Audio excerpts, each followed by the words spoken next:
Oh, hello. Right, okay. In this, part of the rant, I'm going to be talking about the TARDIS, the sonic screwdriver, the production team, and the possible enemies that could be appearing alongside the new Doctor. So, stay tuned. Rate, comment, and subscribe, or I will gouge your eyes out with a Buddha.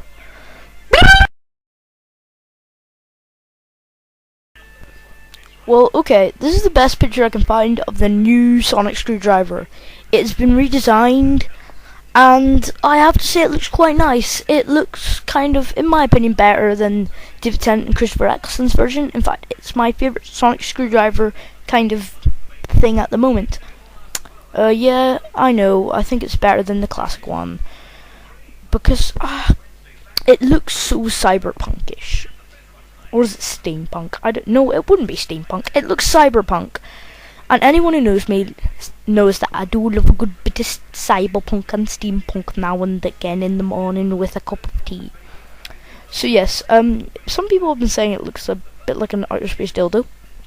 But IMO, at least this one doesn't have a curved blue top. That's ridiculous. And I thought the original one looked a bit, the Christopher Eccleston David Tennant one looked a bit iffy. But hey, nothing worse than this looking. So then we have got the kind of redesigned TARDIS. Okay, well, the new TARDIS has been criticised. It says that it looks like Lego. Okay, that's odd, because it is the exact same, and I've got word on this. It is the exact same TARDIS, like shell used. I mean, basically, they just repainted the TARDIS they had in the new series. Apparently, they didn't build a new one. I don't know. And then the most ridiculous argument about this is the fact that it's a slightly different colour shade of blue.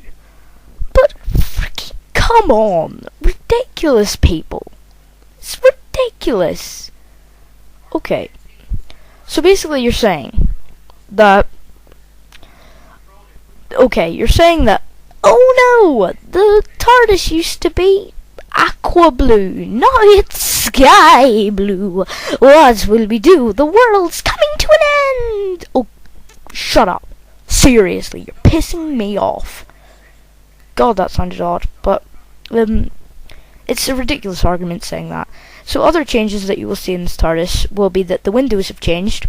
They're now a bit darker, and that there is a small sticker there which only appeared in the William Hartnell order. It's a St. John's Ambulances sticker, and people are a bit freaked out by that. But don't worry, it was in the classic series, and it just kind of randomly disappeared. I don't really give a shit about the ambulance sticker. It's not that big a change to the TARDIS. So, yeah, that is, I've got no word on what the inside of the TARDIS will look like yet, I'm sorry. But when those pictures are revealed, or if it's not revealed for a while, I will make a small video about it. So, yeah, that is the Time Lord Tech section of this. And now on to the next point, which is the production team. This guy is Stephen Moffat. Okay, there is a reason that he's holding what seems to be Ultraman with a space rocket.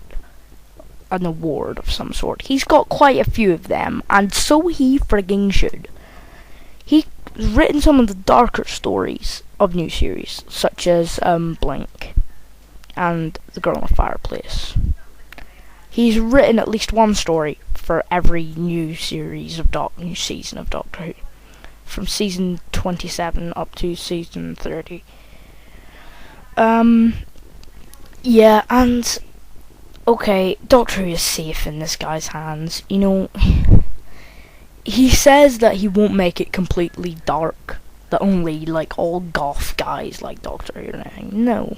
Because fair enough, that would be ridiculous. You need a balance of light and dark. For instance, in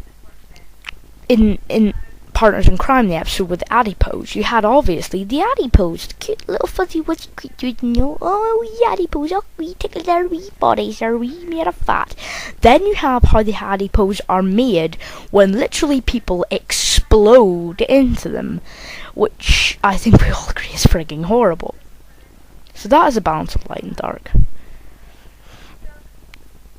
And or Fires of Pompeii, which starts off as a light-hearted story, and then at the end it's tears and trauma and death and destruction. So it's safe in this guy's hands, and we should all be happy with Doctor Who. Come on. I don't think we want every episode to be like Blink. Do we? I mean, every episode to be like Blink in the way that it is really good, but in the way that it's not mind-numbingly terrifying. So anyway, on to our next point, which is the possible enemies for the next series, which I'm quite excited about. Okay.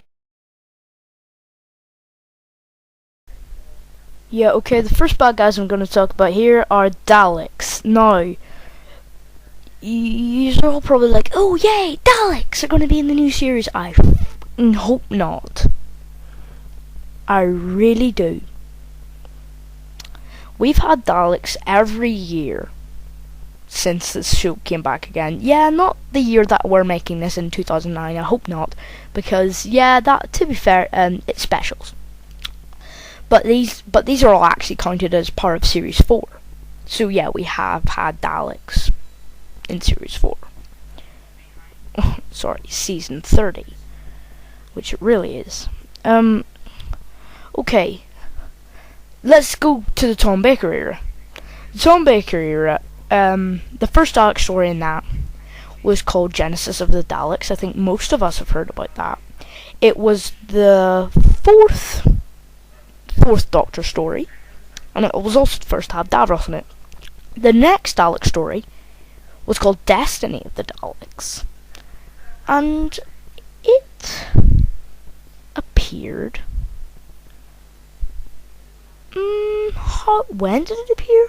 1, 2, 3, 4, 5 years later.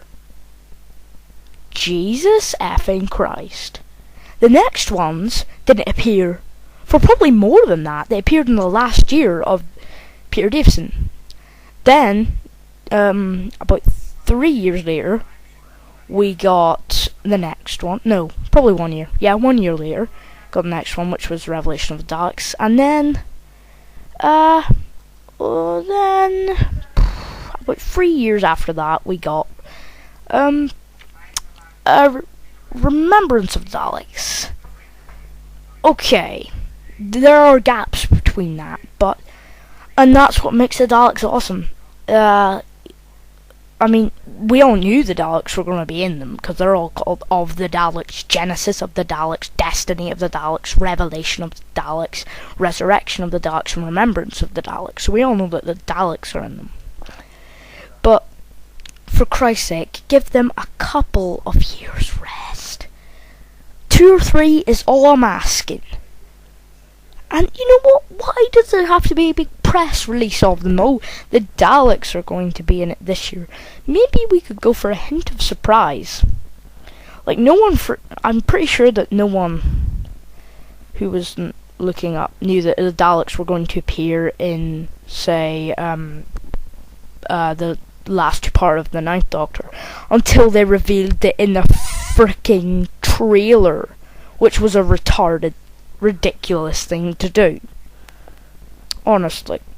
Okay, apparently there's going to be Sea Devils next year, which I'm not too pissed about. I love the Sea Devils. I hope that there may be even Silurians.